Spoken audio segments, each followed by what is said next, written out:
ఆచి చికెన్ మసాలా తెలియజేయడంతో పాటు గెలుపుకి సంబంధించి కారణంగా మారిన అంశాలకు సంబంధించి కూడా ప్రస్తావించారు.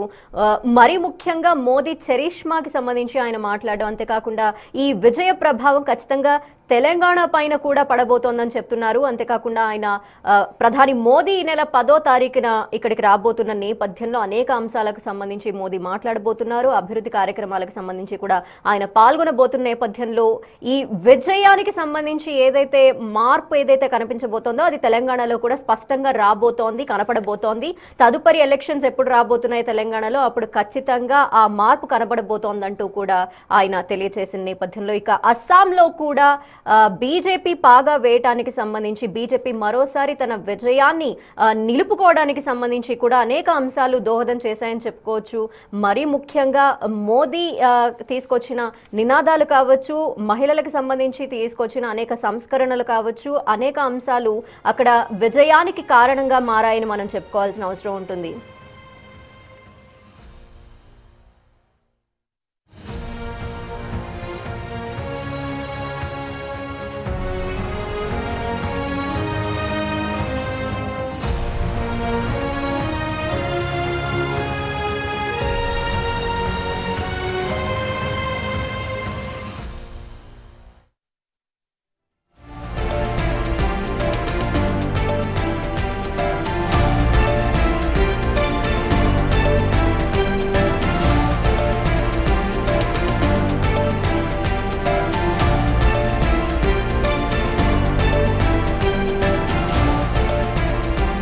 Breaking news. టీవీకే దెబ్బకు అబ్బా అన్నారు తమిళనాడు సీఎం డీఎంకే అధినేత స్టాలిన్. టీవీకే అభ్యర్థి విఎస్ బాబు చేతిలో ఓడిపోయారు స్టాలిన్. కొళత్తూరు నుంచి బరిలోకి దిగిన స్టాలిన్ కి మొదటి నుంచి గట్టి పోటీ ఇచ్చిన విఎస్ బాబు ఆ తర్వాత ఆయనని వెనక్కి నెట్టి దూసుకుపోయారు. దీంతో సీఎంగా ఉండి ఓ కొత్త పార్టీ అభ్యర్థి చేతిలో ఓడిన నేతగా అవమానాన్ని మూట కట్టుకున్నారు స్టాలిన్. గతంలో 3 సార్లు వరుసగా గెలిచిన స్టాలిన్ ఆయన జైత్ర యాత్రని కొనసాగించలేకపోయారు.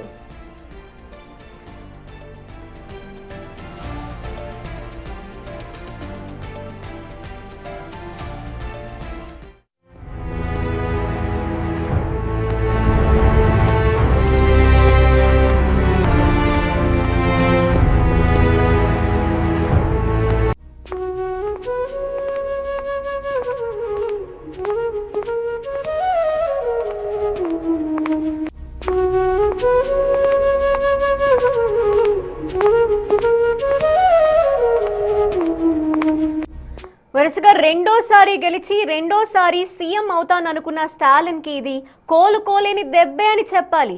చాలా ఎగ్జిట్ పోల్స్ మళ్ళీ గద్దెనెక్కేది స్టాలినే అని చెప్పాయి. ఎలక్షన్ కి ముందు స్టాలిన్ చేసిన వ్యాఖ్యలు, ద్రవిడ అజెండాతో ముందుకు వెళ్లటం, కేంద్ర ప్రభుత్వానికి వ్యతిరేకంగా చేసిన వ్యాఖ్యలు ఇవన్నీ కూడా ఆయన పాపులారిటీని పెంచాయని ఎక్స్పెక్ట్ చేశారు. కానీ ఇదంతా రివర్స్ లో జరిగిందని ఇప్పుడు అర్థమవుతోంది.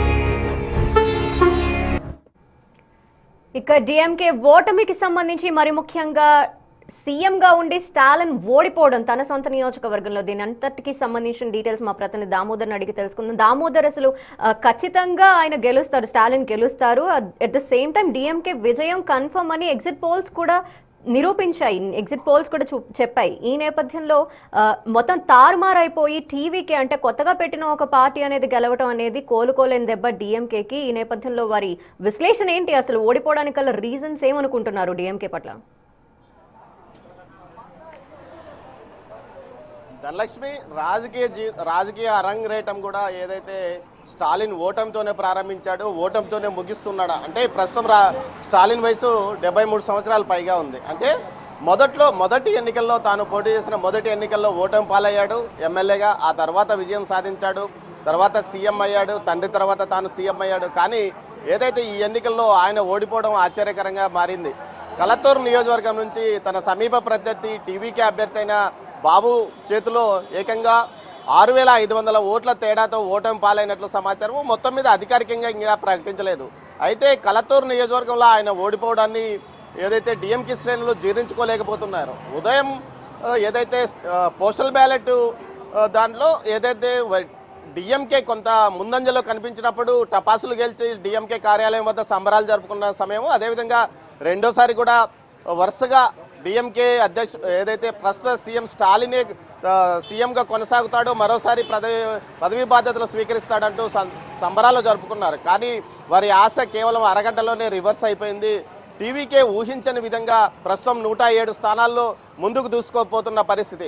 అయితే రెండో స్థానంలో కూడా టీవీకే సుమారు 50 నుంచి 60 చోట్ల రెండో స్థానంలో కొనసాగుతుంది. ఈ స్థానాల్లో మరో 10 చోట్ల కూడా విజయం సాధిస్తుందంటూ టీవీకే కార్యకర్తలు చెప్తున్న పరిస్థితి. మొత్తం మీద మరికొంతసేపట్లో అంటే 7-8 గంటల మధ్య తర్వాత 7-8 గంటల తర్వాత గవర్నర్ కలవడానికి విజయ్ వెళ్తాడంటూ ఒక ప్రచారం జరుగుతుంది. ఈ నేపథ్యంలో రోడ్లకు అటు ఇటు పెద్ద సంఖ్యలో ఏదైతే టీవీకే కార్యకర్తలు చేరుకుంటున్న పరిస్థితి.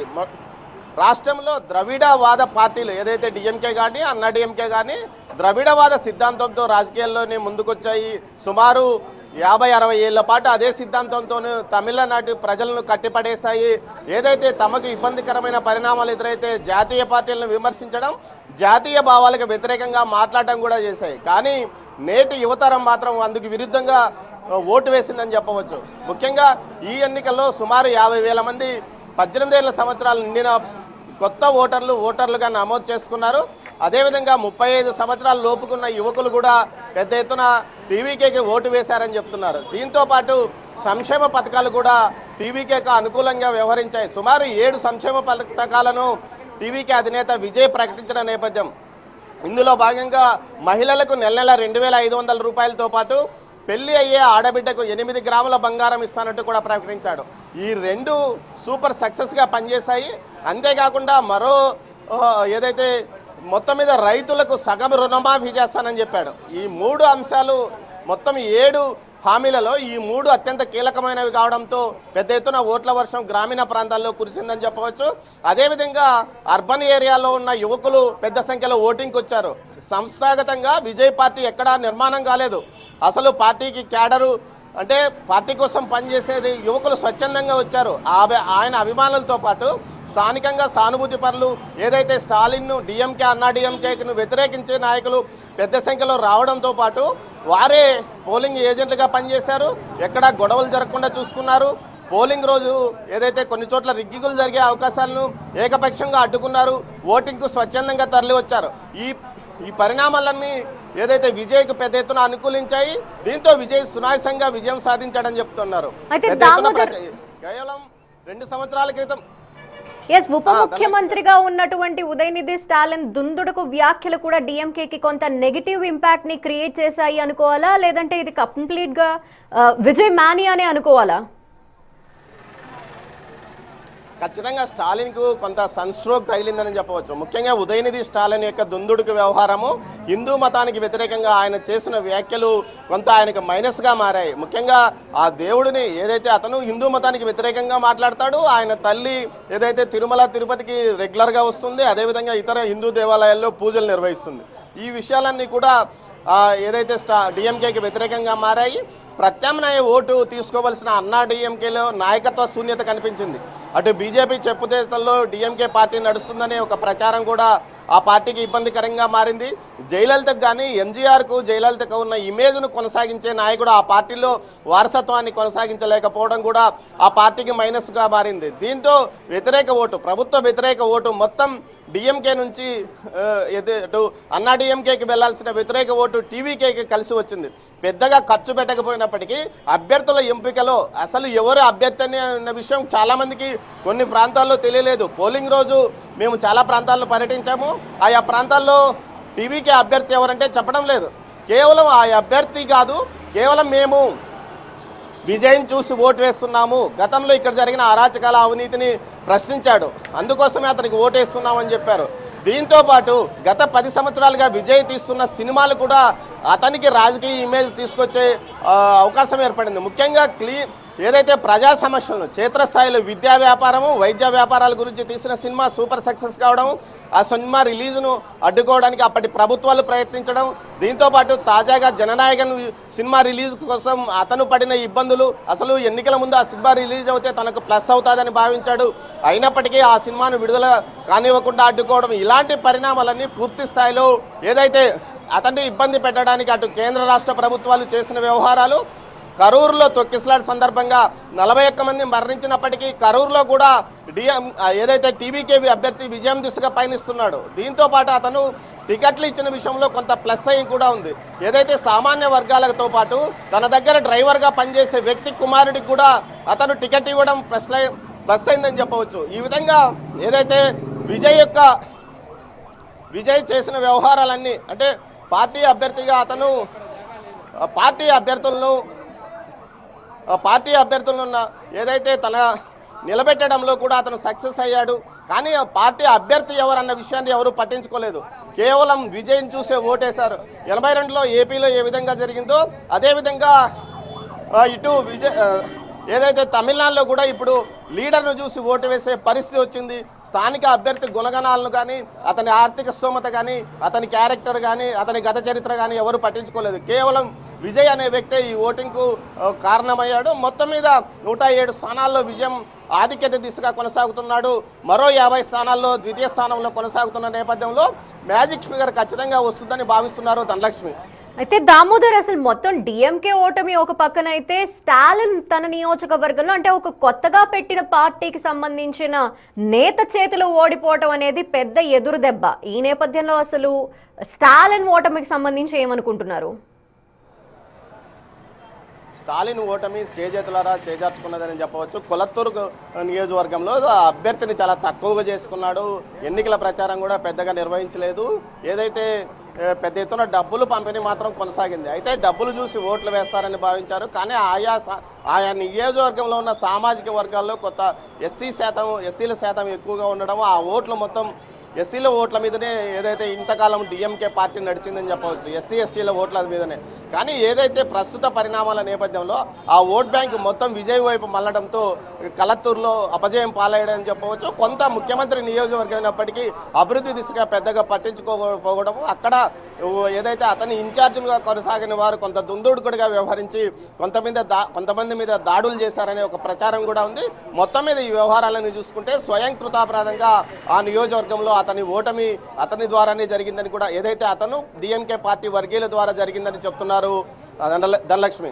అయితే దామోదర్, ఇప్పటికే టీవీకే విజయ్ అయితే హంగ్ దిశగా ఛాన్సెస్ ఉంటాయని ముందుగానే ఒక అంచనా వేయటం, రెసార్ట్ రాజకీయాలకు కూడా ఆయన తెరలేపారు. 2 రోజుల క్రితం నుండి మనం చూస్తూనే ఉన్నాము. ఓ రెసార్ట్ని కూడా బుక్ చేశారు. గెలిచిన వాళ్ళందరినీ కూడా అక్కడికి పంపించేసి హంగ్ వస్తే డిసైడింగ్ ఫ్యాక్టర్గా మారబోతున్న నేపథ్యంలో ఆయన ఆలోచనలు ఆ దిశగా ఉన్నాయి. బట్ ఇప్పుడు క్లియర్ కట్ మెజారిటీ అయితే కనిపిస్తోంది. ఈ నేపథ్యంలో విజయ్ అడుగులు ఏ విధంగా ఉండే ఛాన్సెస్ ఉన్నాయి?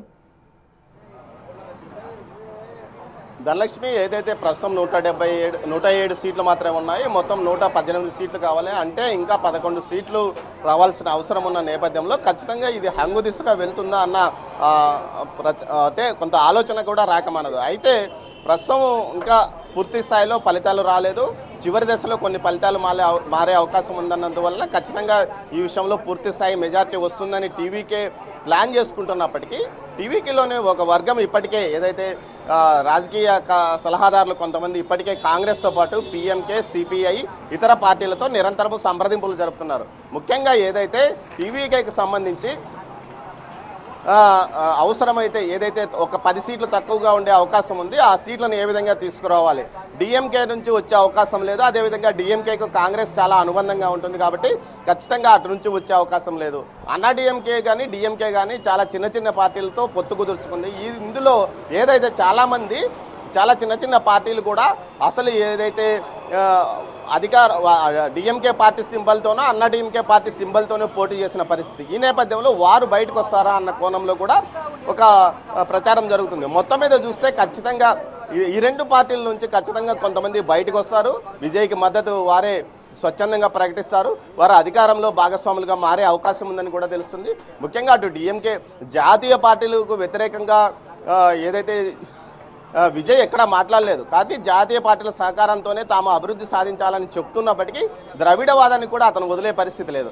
ఏదైతే ద్రవిడవాద సిద్ధాంతానికి మూల కేంద్రమైన తమిళనాడులో ద్రవిడవాద సిద్ధాంతాన్ని పూర్తిగా వదలకపోయినప్పటికీ జాతీయ పార్టీలతో సఖ్యతగా ముందుకు పోతేనే అభివృద్ధి కొనసాగుతుందంటున్నాడు.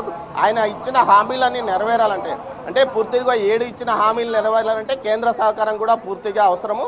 గతంలో అత్యంత ధనవంతమైన రాష్ట్రంగా ఉన్న ఏదైతే తమిళనాడు ప్రస్తుతం వరుసగా అంటే జయలలిత 2016 నుంచి ఇప్పటి వరకు 2016లో జయలలిత గెలిచినప్పటి నుంచి వరుసగా సంక్షేమ పథకాల అమలు విషయంలో పెద్ద ఎత్తున నిధులు దుర్వినియోగం జరుగుతున్న నేపథ్యంలో ప్రస్తుతం అదే హవా కొనసాగుతుంది. కొంత ఆర్థిక లోటు చాలా ఇబ్బందికరంగా ఉంది.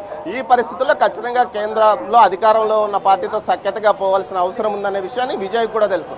ఈ నేపథ్యంలో అవసరమైతే బీజేపీకి కూడా అతను డిఎంకేను కాంగ్రెస్ను దెబ్బతీయడానికి అవసరమైతే బీజేపీ అన్నా డిఎంకే నుంచి కూడా మద్దతు ఇప్పిస్తుందని కూడా చెప్తున్నారు.